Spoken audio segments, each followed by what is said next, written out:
How about them Cowboys indeed? They win the NFC East. 15 straight seasons in that division. 19. 19. Come on. Jeez. Glad I don't have my eye test for my driver's license today. 19 straight seasons without a repeat champion. Pretty incredible. Unbelievable. I mean, it's incredible. They went from 7% likely to win the division, and the Eagles were 93%. Am I reading those numbers correctly? Let me know. You're good so far. All Keep it going there. That was as of week 13, right? Let me know 13. If you need your bifocals. All right, and the Cowboys 8-0 at home, 16-game home winning streak. There we go. One more The Eagles line. lost 5 out of 6. There we go. And it should have been 7 out of 8. Yeah, that's They right. should have lost to the Chiefs. Right. They should have lost to the Bills. They have fallen Oh, my apart. gosh. And Jay Glazer said on the Fox pregame show that A.J. Brown convened a team meeting last week and said we need to start believing in our coaches, which has a very strong negative implication. They haven't been believing in their coaches. This year is a horrible look for Nick Sirianni. He's been exposed without Shane Steichen. He hasn't rebounded from the loss of Jonathan Gannon. And I think he is, as we start thinking about next year, and it's not too soon to think about next year's hot seat, Nick Sirianni is damn close to the hot seat next year.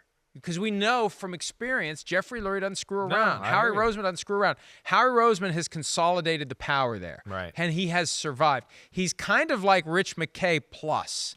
He's still in the football operation, but Jeffrey Lurie is so comfortable with him because Lurie is low-key, spoon in the stew, watching film, doing stuff that you wouldn't expect an owner to do, and Howie lets him do it. Right. So Howie's got a ton of job security there, and they didn't hesitate to throw Doug Peterson overboard. If they're not getting to where they want to be, and you said it yourself, they were the most talented team in the NFL last year, didn't win the Super Bowl. Right. They're one of the most talented teams this year, and they're limping into the playoffs. Yeah, I mean, it's incredible. 10-1. We threw up warning signs when they were 10-1. I certainly didn't expect the warning signs to be like, you know, what they are, though. I didn't think it was going to be they're going to fall apart at the end of the regular season. I mean, they went from 10-1, incredible, best team in football, to we're going to the playoffs, and I don't say this to be disrespectful or anything. They're playing like one of the 5 or 6 worst teams in football. I mean, right now. If they had started like this, we'd be like, they're horrible. This is horrible. I mean, it's horrible. You go from 6 to 7 weeks ago, and you look at their stats, team, individuals, everything. It's a disaster. I mean, they're in the bottom 4 or 5 in every statistical category for about the last 7 or 8 weeks. Remarkable. But I would agree with you. When your team's that talented and you're clearly the most talented team last year and don't win the Super Bowl, and then, of course, you have this year where you're definitely one of the 2 or 3 most talented football teams, and here you are early January and you're nowhere near that. Let alone we've seen, a bunch of other issues along in the organization. Yeah, it's not a great look for them. The next year will be a big year. We'll see. Can they salvage something in the playoffs? It certainly doesn't look like it. I wouldn't be shocked if they're one and done, even though they are more talented than Tampa. I'm going to take some thinking to see who I'm going to pick in that one. And this is one I wish we could wait until Monday. Yeah. Here's why. They will know on Monday night. They play the last game of the weekend. They will know what their reward is for winning. Yeah. Do they go to San Francisco? Do they go to Dallas? Right. Do they go to Detroit? They can go to any of those 3 places based upon what happens in the other games. If they know they're going to San Francisco, I am far more likely to pick them to lose to Tampa Bay. And I go back to something the late Demaryius Thomas told us on this show at the Super Bowl, the year of Deflategate. Right. Because that was the year the Broncos were hosting the Colts in the divisional round. The winner goes to New England. And Demaryius Thomas said we had guys on the team who did not want to go to New England the next week because they knew what was waiting for them. So what happened? They lost to the Colts. Colts went. It was Deflategate. Yada, yada, yada. Patriots beat the Seahawks Super Bowl 49. So if it's articulated or if it's just something that's just kind of there. If the Eagles know they're going to San Francisco, like we're going to fly all the way. We're going to fly home from Tampa. We're going to fly out next week into San Francisco. They beat us 42-19 at home. And that was back when we were good. Like, it's just a lot for them to process. We talked about it with the Dolphins. How do you dig out on the fly this late in the year. Yeah. And for the Eagles, it just keeps even worse. going Yeah, down and right. down and down. And now Right. they have injuries on top of it. Jalen Hurts had his finger pop out. Yeah. He's day-to-day, he said. A.J. Brown left with a knee injury in the first quarter. We don't know his status. Sidney Brown is believed to have a torn ACL. All from yesterday's game. It's going to make it harder to go to Tampa Bay and beat a Buccaneers team that is beatable. We just saw them lose at home to the Saints 8 days ago. Right. The Eagles could win, but are you prolonging the agony? They were on the right side of a blowout in the divisional round last year. They saw what it did to the Giants. Again, is it better to just fold your tents? And I know they're playing for pride, but at some level, when you know that potentially a trip to San Francisco is awaiting you, I think that'll be a factor. I just wish we didn't have to pick that game until Monday. Maybe we can work something out where we don't pick that game until next Monday. Okay, well, we'll see. We'll see.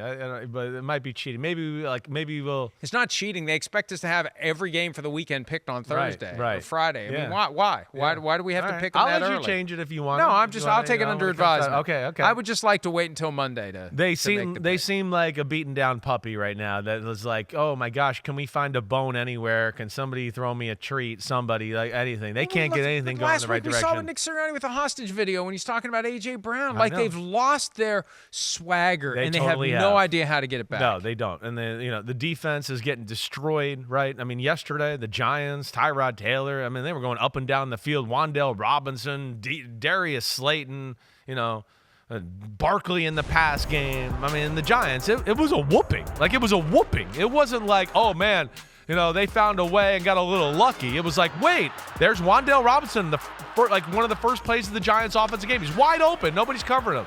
Oh, hey, here goes. Oh, I never heard of this guy. Oh, Saquon Barkley. Oh, that's right. He's running a rail route down the sideline, wide open.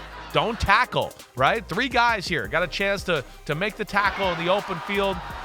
Nope, doesn't happen. People grabbing. Nobody wants to lower the shoulder. A little bit like we talked about with the Miami Dolphins a minute ago. Just a lack of just giving it all you got right now in Philadelphia. No pressure on the quarterback. Another guy uncovered in the flat. Jalen Hurts can't get anything going on the offensive side of the ball. He's throwing the ball bad. Oops. He's I think pressing too on top of that and trying to make a play. So that's leading to more bad habits. But that was a game yesterday where I know the Eagles, it wasn't do or die, but they were playing for still maybe a 2 seed, right? They could have looked up yesterday and gone, wait, the Cowboys are losing right now. We got a chance here. And it just continued the Giants' butt whooping on the Eagles. And there was no chance until where the Eagles basically threw in the white towel and said, forget it. We'll see you next week. We're getting beat up. We're not coming back today. And it's one of the fastest falls I've ever seen for a team this talented happen like this late in the year. It's really kind of shocking. They're the same as the Jaguars, except they still got in. Yeah. And the Jaguars actually right now are probably playing better than the Eagles. And the Jaguars didn't get in. Yeah. The Eagles are as sluggish and lost. They're just lost of a team as I can ever remember entering the postseason. Does that mean they can't find it between now and next Monday? No, they get a little extra time. They get an extra day. Sure. Maybe they can figure something out. Big Dom's going to be back. Big Dom's going to be on the sideline. Maybe that's what they've been missing. Right. He's the guy that's been gone ever since this all started. Maybe the reintegration of Big Dom is going to kick things up, but something's got to happen. Something's got to give to get this team to win. And, I think it's important for Nick Sirianni and his future and whether or not he is on the hot seat next year to not lose this game. Yeah, I hear you. I hear you. It certainly would smooth things over a little bit, gives a little bit more of a positive feeling going into the offseason. What about Belichick in Philadelphia next year? I mean, I know. I hear it. I wouldn't do anything. I would still stay the course. They've been special. What about Belichick in Philadelphia next year? I mean, listen, Have you thought about that at all? I have not. Not. That's why I'm trying to. But right now, I'm trying to squash it. I'm not trying to get guys fired, but look, it goes with the territory. It's one of the reasons they make so much money, and every coach is either going to be fired or has been fired. Very rarely, as we've seen with Bill Belichick, do you get a chance to write your own book as a coach. It's part of the gig. It's part of the job. And I know it upends families, But that is part of it. Like, never unpack your boxes. You're never going to live anywhere for very long. And if you do, that's rare. You're moving around from place to place. You get fired. You get hired. You have a network of friends and associates. That's the way it works. And when you've got one of the great coaches of all time in any sport who is suddenly available, you're not doing your job. I mean, all these teams think strategically. You're not thinking strategically if you don't at least stop and say, what would that mean to us? I hear you. I hear we you. had him? I hear it. Just hypothetically, is Howie Roseman going to love Belichick coming to town? I don't know. He's a damn good GM right now. I would let him certainly set the table there. Don't let him get in the back seat to Belichick in that department. But I hear what you're saying. I understand it. I still think, hey, Nick Sirianni, this is 3 years in a row. He's taken the football team to the playoffs. Jalen Hurts, there was questions about could he even be a starting quarterback in the NFL. Last offseason was the only season they didn't try to replace Jalen Hurts. I'd like to remind everybody of that. All the 2 off seasons before that, they were not sold he was the guy. Sirianni helped him build to that. Losing Shane Steichen, you can't forget about that. He's a special offensive coach. And then, the defensive coordinator issue, Gannon screwing them over, telling him he's going to stay, and Fangio goes to the Dolphins, and then Gannon leaves a few days later. That kind of left him high and dry. They had some issues there. And of course, I think, again, Super Bowl hangover, whatever, it didn't show that they were not playing their best football, even when they were 10-1, and they started to play some real opponents, and they started to kind of crack the code on the Philadelphia. By the way, 2 more jobs just opened up. Damn. 2, not 2. 1, but okay. 2. Washington Commanders. Yes. Right. And Panthers GM, Scott Fitterer. Whoa. And all he did was stand there and Right. watch David Tepper throw his drink on somebody, and his reward is he gets fired. Damn, now he probably wishes he would have done more. That's I right. should have put the owner in a headlock. How dare you do that to the public? Hi, it's Mike Florio. Thanks for watching PFT on YouTube. Hit subscribe for the latest news and analysis from Pro Football Talk.